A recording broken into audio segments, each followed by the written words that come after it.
Hi, guys. First of all, thanks to 7 and 7. This is so awesome, the conference that they're putting together, and a group of experienced nomads. I'm super excited to meet everyone and looking forward to sharing stories with everyone because I think we have a lot we can learn from each other. So as Kit talked about, or mentioned, I'm going to be talking about having a home base or not, whether or not you choose to have a home base, what are some of the factors that go into that, and if you do decide to home base, how you can have a home base, how you can make that work for you. And that was my first slide. All right. And it's close to lunch, so I'll promise to bore you so you can hurry up and get out to eating.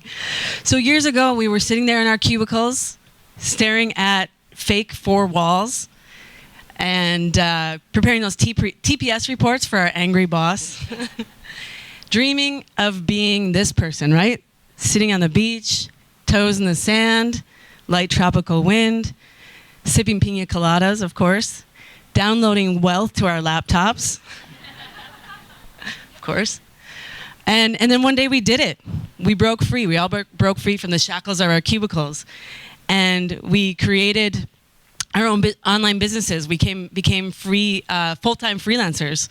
And we set out on our path and our nomadic journey, only to find out, and we stuck it to the man, right? Only to find out that our dream and the reality weren't always exactly the same thing, right? The sun was baking down on your laptop, and it was hot and burning your lap. Yet you're moving the screen back and forth, squinting at it, trying to make sure you can see the screen without the glare. So you guys know this has all happened. Your Wi-Fi connection doesn't reach that far on the beach, or maybe the Wi-Fi goes out altogether. Or your laptop battery dies and the nearest store is 50 miles away, or your iPhone's in the toilet, like Connie found out, and there's nothing close nearby. That light tropical breeze turns out to be a strong wind, is blowing sand in the keys in your keyboard and your laptop, and in places that you didn't even know sand could go. Let's be real. Your dream of working 2 hours turns into 10 hours, and you're sipping too many pina coladas, and you end up looking more like this guy. And that becomes your reality. Maybe you're Skyping your clients till 5 o'clock in the morning and you miss the beach altogether. And you realize that maybe the beach isn't for you. Maybe the water's freezing cold, there's sharks, there's riptides. And so you decide the beach isn't exactly what I thought it was. So you pack up your bags and you go on to the next destination because you can, and ready to move on to your next spot in your nomadic journey, seeking freedom of mobility, but with less friction, less sand in your... All right, so as we travel around and we go from place to place, we're creating all these experiences, and we're trying to find places that resonate with us, and we're taking all these experiences and we're packing them along with us in our metaphorical suitcase or backpack. And you realize what you like, what you dislike, what empties you, what fills you, what challenges you, what you love, what you hate. And maybe you realize, like, sitting along eating crepes along the River Seine is awesome, but the full moon party just isn't your jam. And the reason that we're traveling around so much and we're finding these experiences that resonate with us, we're looking for, actually I should ask you guys, as you're thinking of places that you've been and places that you go and choose to go, what are the places that go deepest inside of you? What are the places that you've chosen to go, and what does that tell you about yourself? I think the reality looks more like this checklist, right? We get to a place and we try and figure out what it is that we need to, what we need when we get to a place. Things like strong and consistent Wi-Fi, consistent power, a quiet place where we can get work done, a community that we can tap into, be it for business, for networking, or just to combat some of the loneliness, right? As digital nomads, we want to be able to tap into a community and have that human connection. Ability to communicate, how we're going to talk to our clients, what SIM cards we're going to get, how we're going to Skype, what time we're going to Skype, time zones, cash, ATMs, banking, finance, emergencies, all of this stuff. So when we go from place to place, we're looking at how we can set up our checklist so we can hit the ground running, right? And just keep going. But then we find out that as we move from place to place and we're constantly setting up our checklist, that it gets a bit tiring, right? And so sometimes we just want to go to a place and we just want to put our bags down for a minute, maybe for a week, maybe for a couple months, and just get a chance to kind of regroup, right? Feel grounded for a second. Does anybody here have a home base? Like a permanent home base? Okay. What about a temporary home base? No home base. Oh, wow. Okay. So it makes up just about everything. So some of the pros of having a home base, as some people may have found, is that sense of grounding, right? Being able to set down your bags, just take a breath for a second, maybe do some yoga. Sense of community, ability to have maybe a relationship with someone. If you're in a relationship, have date nights with your romantic partner or have face-to-face meetings with clients. And just a sense of feeling grounded. But at the same time, we all started out with that dream of being nomadic, and the idea of staying in one place drives us crazy. We get itchy feet, and we want to go to the next place, and we have FOMO, right? Fear of missing out. What's the culture we're not experiencing? What's the food and cuisine we're not able to experience? The events. And so we want to, we don't want to feel trapped, right, in the place. So I think, when do you know when to figure out when to have a home base? I think simply when the pros outweigh the cons, right? When you have, maybe you get into a new relationship, maybe you start a new business, and you want to have or need to have face-to-face connections, or just when you want to kind of chill for a minute. Okay. So on the other hand, or on one hand, maybe you're the person who, a third of this room is what it looks like, just likes to go from place to place to place, and your sense of grounding actually comes from consistency of movement. Maybe you're the type of person who wants to see 90 countries every 24 months. I put Antarctica on my little map here just because, for 7 and 7, because maybe by the 7th year, some of us will choose to have Antarctica with penguins as our home base. You never know. But the problem becomes, well, let me ask you this. So let's say you're in the thick of the winter in Moscow and you're headed to Mexico to the beach the next week. What do? Do you buy a thick winter jacket, and then when you leave, you donate it, ditch it or donate it, give it away? Or do you buy one of those cool, trendy Russian fur coats and you take it home with you as a souvenir and lug it around in your suitcase? Or do you have one of those, I have one of these, like Uniqlo heat tech jackets that you can stuff into a ball and shove into a bag and take it with you wherever you go? That doesn't really work in a Russian winter, but you're convinced it will. What do you do with your stuff? From talking to a couple people here, it sounds like we're kind of spread out all across the globe from, I won't mention names, everywhere from, let's say, our parents' basement closet to maybe an ex's house to a friend's garage to a storage shed. So see, people are laughing because you have belongings all over the globe. I knew it. So the question becomes, what do we do with our stuff? So some of us might decide to have a home base. And not that we don't want to carry around our stuff with us all the time, but sometimes we just want a place to change our clothes, right? To get a new set of clothes, throw down the winter coat, and pick up beachwear. Pico Iyer gave a TED Talk on, he'd studied movement, and he talked about at one point his house had burned down and he had nothing but a toothbrush with him, and he realized that home is whatever we carry around inside of us. This quote I love: "Movement is a fantastic privilege, but ultimately only has meaning if you have a home to go back to. Home is in the end not just a place where you sleep, but the place where you stand." Having a home, whether it's physical or whether it's internal inside of us, as we're mobile, can help us feel more grounded and more connected in general. And sometimes you want to have multiple bases, so you can leave the winter clothes in Moscow or in a cold city, and you can experience cosmopolitan life in cosmopolitan city, and at the same time you can have all your beachwear and your surfboard in Mexico or somewhere on the beach. And you might choose to have multiple bases to pick up and drop off your things. But what's the point of having a home base or if you're not going to be there for half the year? Or what's the point of paying rent in 2 separate spaces, right? Why would you do that? My bases, I just want to tell you guys about my bases and what they give to me.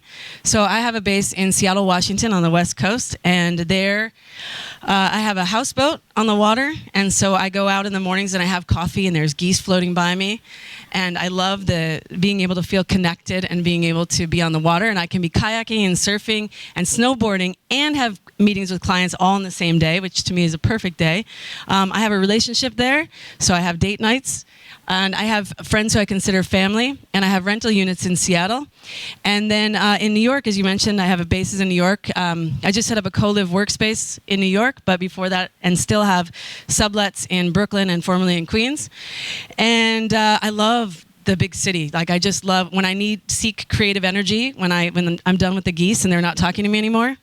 Then I go to the city and I draw on the energy from the city and the different cuisines and the cultures and the diversity. And there's 3 airports to fly in and out of. So it's a great place to kind of be able to jet set when I feel like it. And then my future home base, Spain, I'm hoping to have a villa there soon within the next year. So I'm working on my residency and setting that up. And being from the U.S., the ability to be 2 hours from any European capital with new food culture is awesome. And I love Spain in general. But, and these may change. So like some of us have, as some of the people put up their hands, we have temporary bases. These are what my bases are right now, but over time they might change based on relationships with my person or based on businesses that we have. And, oops, sorry about that. I lost my spots. Nope, I'm missing a slide, but that's okay. So basically, I think the thing that scares a lot of us, and maybe I'm wrong with this, is I think that the guy in the beginning, or the person in the beginning who's sitting on the beach, and that dream of freedom that we had, I think once we've made that leap, then we're terrified of going back. That the idea of having a home base for many of us might be this fear of being stuck again, that we're going back to our shackles, or maybe even that we're failing, that we have to tell our friends and family, well, we were nomadic, but we're actually staying still now. And so I think that keeps some of us tied, but we're all entrepreneurs, nomadic entrepreneurs, freelancers, business builders, and we've all gained the skills that allow us to operate remotely and being able to travel without having to stop. So what's the difference in having a home base that allows you to do exactly the same thing, right? So why not switch it up and think of the home base as a revenue stream? Home base is a business. I'm going to trademark that.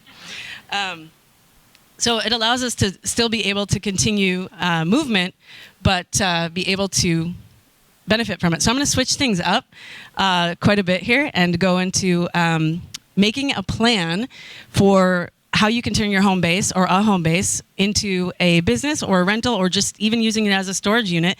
And then I'll go into operationalizing a business. So as nomads, we can continue to be free with movement and mobility without the amount of friction. So, yeah, feel free to take a picture. And I'll share these slides, right? Are we sharing these slides? Okay.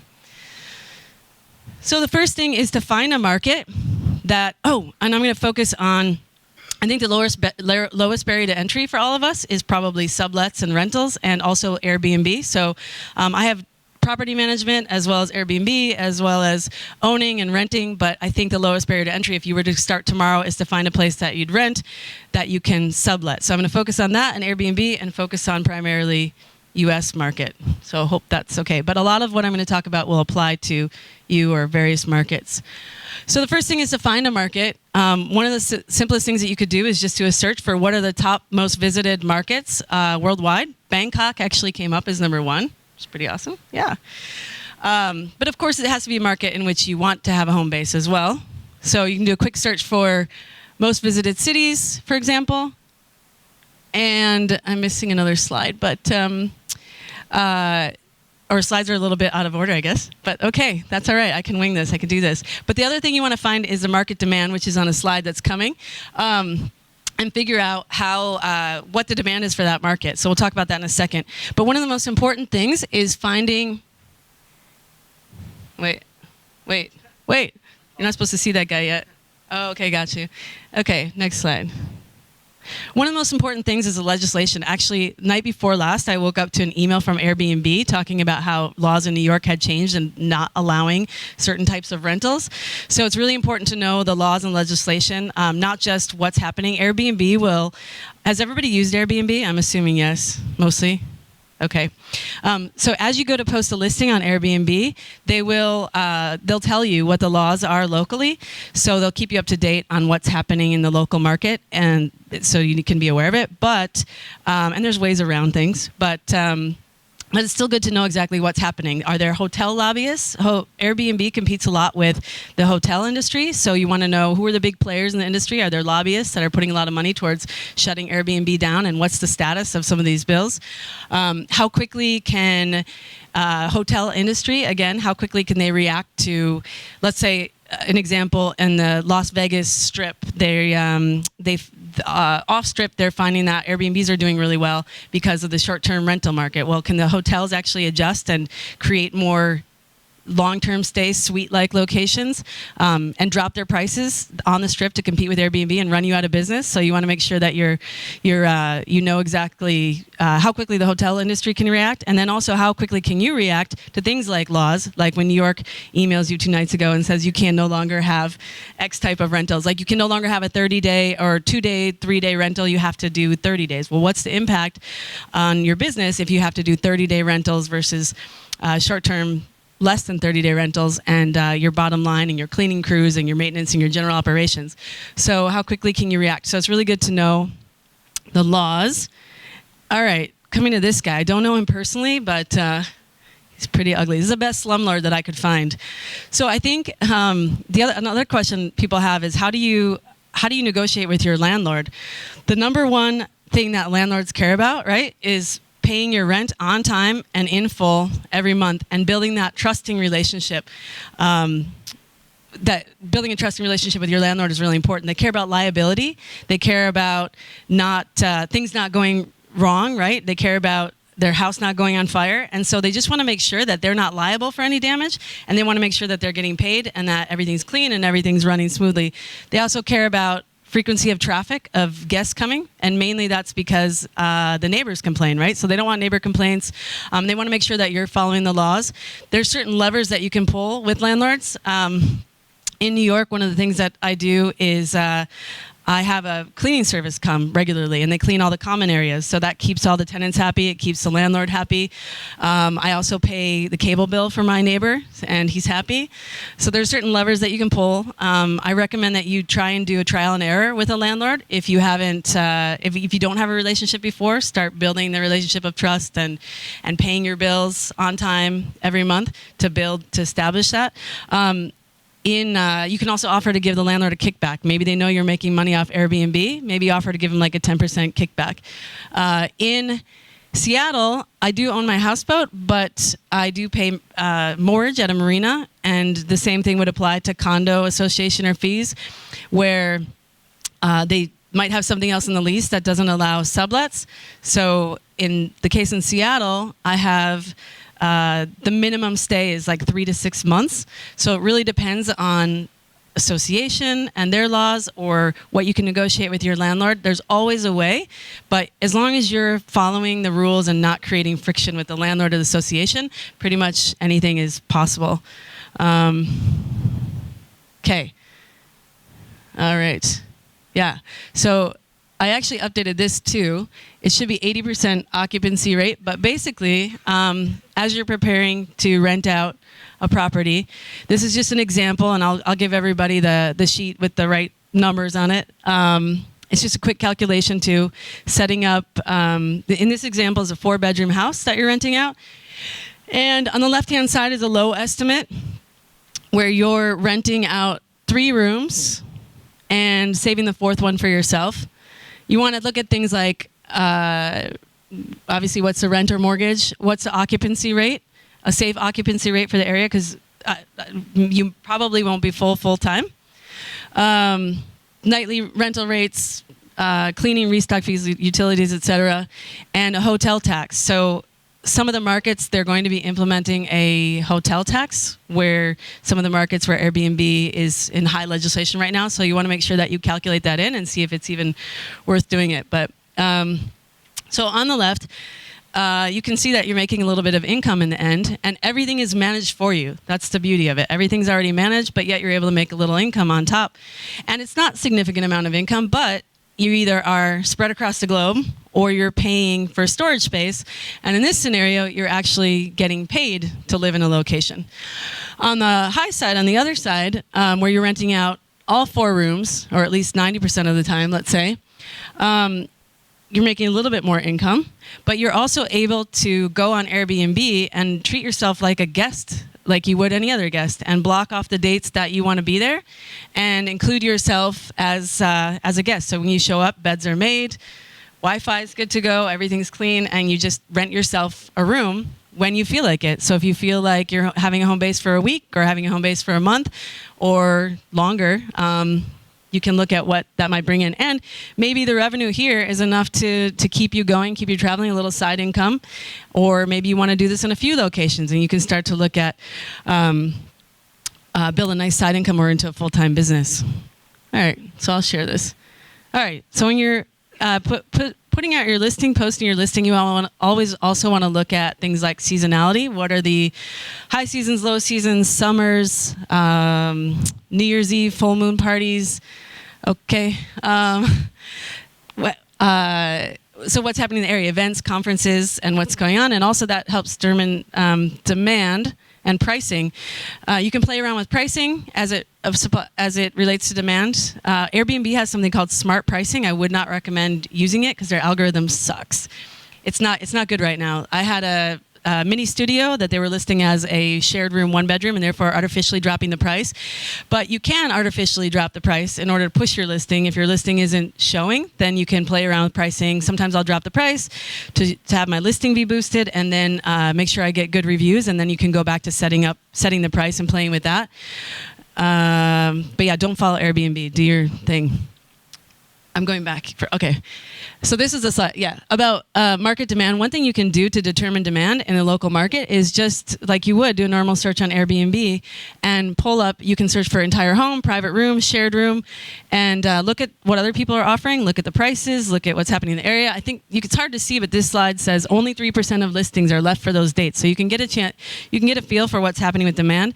Also, what I've done, you can run like a Craigslist ad or equivalent. Take a picture of a place that maybe doesn't even exist yet that you're looking to create, and that you can post in different cities in Craigslist and see what the demand is. In New York one time I got 40, for a very similar ad, I got 40 replies in 2 days versus 40 replies in 3 weeks in Seattle. All right, I'm going to go too forward. And you can try different A/B test, also different marketing messages. So if you're in an area that has students, you can say student discount, or in a place that's near transportation, maybe commuter's dream, and see what's attracting people. And as you have guests, ask them what it is that attracted them to your space, and play around with different messages. Winter sub up, month-to-month, holiday, etc. Okay, now that you have your plan, you have your place up and listed, now you want to operationalize it, because this is the whole point, right? Frictionless mobility, being able to keep going, and as non-committal nomads that we are, and we don't want to commit to things and spaces, how do you keep it going? So the first thing is to find reliable staff, find people that you can... Okay, find people on the ground locally that can help you. No, that's fine. Okay, that can help you as you're operationalizing. You want to find people that you can trust, and I always recommend having backup services and backup people to be working with you. That's okay, I'll just move it around. Not that you don't want to trust everybody, but security cameras. I install security cameras so you can know who's coming and going. But if you don't even want to do that, what's really cool, remotelock.com, it ties directly into Airbnb, and you can have these digital Wi-Fi remote locks on your door, and you can have codes temporarily and immediately issued to guests who are checking in. You can also issue codes to your staff so you know who punched in and when, and you can also change them remotely. So it's good to have an eye on your place when you're gone. And your staff. So Zim talked a little bit about some of these tools. Just Google spreadsheets. I actually have cleaning staff that go in and check off cleaning on the spreadsheet, and also laundry. And when they did laundry, Trello, just doing daily stand-ups even with your, I have a community living person, and cleaning people, what's your inventory look like? What's the guest check-in look like? What's the satisfaction rating? You can hold your maintenance crew or cleaning crew to a satisfaction rating. If it's not 5-star cleanliness, then that's one of the methods, the KPIs you can look at for turning over your crew. And having a guide is really helpful to set expectations for your guests. So doing a full guide, they're going to ask you questions over and over. Where's the nearest transportation? What kind of food do I get? Where do I go to get it? What's the Wi-Fi code? How do I get to and from here? They're not going to read it. Even if you post it up in the house and you send it to them, they're probably not going to read it. So be ready to copy and paste messages. Responsiveness with guests matter. Responsiveness and setting expectations. Airbnb allows you to use saved messages, so you can just pop them in. Nice and easy. But setting expectations, being responsive, and always as business people over-delivering, this is what can help lead to 5-star reviews. And again, asking people, just checking in, like how did you like this experience? What can I improve on? And making sure that you're very accurate with your listings. And of course, again, as business people, always tracking your expenses and revenues, and making sure that it's cost benefit, of course, making sure it's worth it. And if you're running more than one place, then 80-20 rule, right? Ditch the ones that aren't working well and keep going with the other ones as you're running locations. So I just kind of, I guess, going back and kind of tying things together a little bit is just that as nomads, we have this lifestyle that we seek of freedom and constant mobility without having friction and being able to constantly move. Yet the fear of having a home base sometimes for us comes with the idea of being tied down. So if we could turn our home base into a business, whether it be for storage or as generating multiple streams of income, we can unrestrict ourselves, break free of those shackles, and continue mobility without friction. Thank you.